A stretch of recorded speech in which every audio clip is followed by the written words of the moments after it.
Okay, we have a special guest, Bob Ulanowicz, who I have known for many years, who has a book here that dovetails with this whole conversation. Bob, would you like to say a few quick words? Yes, thank you. You gave me 30 seconds, and I'm very grateful. I'm Bob Ulanowicz. I'm a retired member of the board of the Florida Springs Institute, and it was just wonderful to be part of that. But you're here because you're interested in the transcendental and the springs, okay? I came here to Gainesville, actually, into the Florida Springs Institute, because I'm interested in science and the transcendental. And as you all know, that's sometimes separated, because science has been formed around essentially objects, object-oriented, objects and laws, things acting according to laws. But that's not all of nature, as you've been told. There are also things that are happening, processes. They're not only processes, but there are configurations of processes. Johnny mentioned autopoiesis. An autopoiesis is an example of a configuration of process that has properties that you can't get to from physics. It's beyond the lens of physics. And that's what I wrote about. I bought a few copies. I didn't expect such a big group. I would have brought more. But it's called the First Incarnation, Hope and Reality. And the idea here is that, for example, Thomas Aquinas says that there are two ways of knowing God. One of them is the book of Revelation. That's what you hear about mostly in religion. But the other is the book of nature. And we probably haven't given enough concentration on the book of nature. That's what I've tried to do by describing ecosystems not as objects and laws, but as relationships, as Lou mentioned, as relationships. And what you discover, okay, is that with the conventional format of science, it's easy to extirpate the transcendental from science. Okay, you hear about that all the time.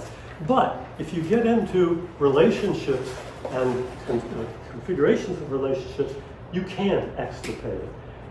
It's not that you can prove the transcendental, but you can't say no, it's not possible, because it's looks very possible. So I invite you, if you want to, I've got a few books that I can sell, but I should warn you that you have to know a little bit about physics to see what the limitations to physics are. And I worry that some people will fall asleep with it, but if you want to have a chance, they're here. Thank you very much for that.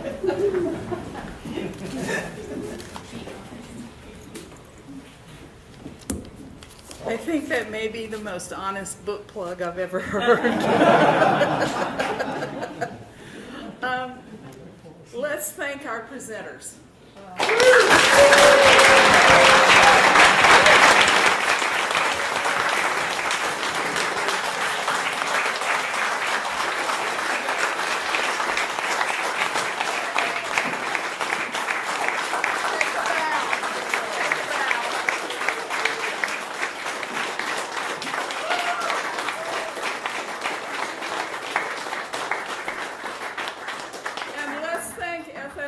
For their generosity. Thank the Right to Clean Water folks for being here. And thank Jim for his flutes and Michael for the video.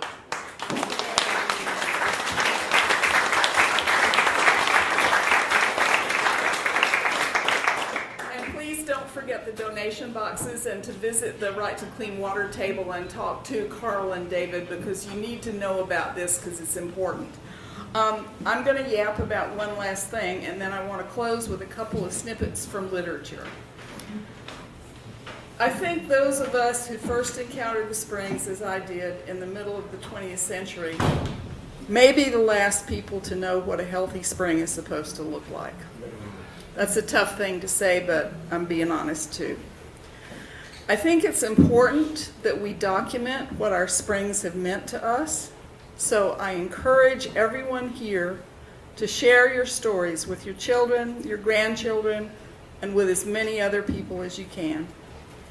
Tell your stories, share your photos, create art, make music, honor our sacred springs with your creative gifts in whatever way you choose. Document, document, document.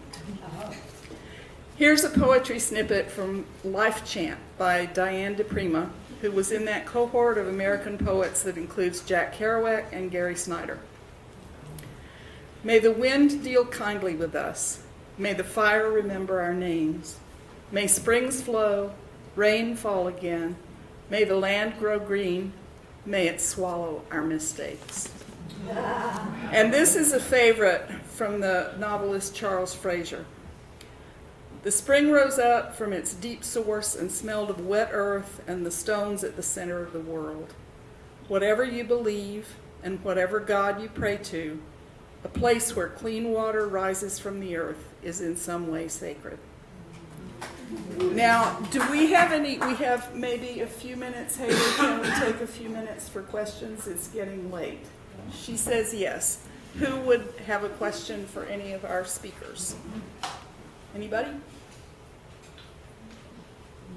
Okay, well maybe let's have some refreshments and talk to the presenters. There's books for sale.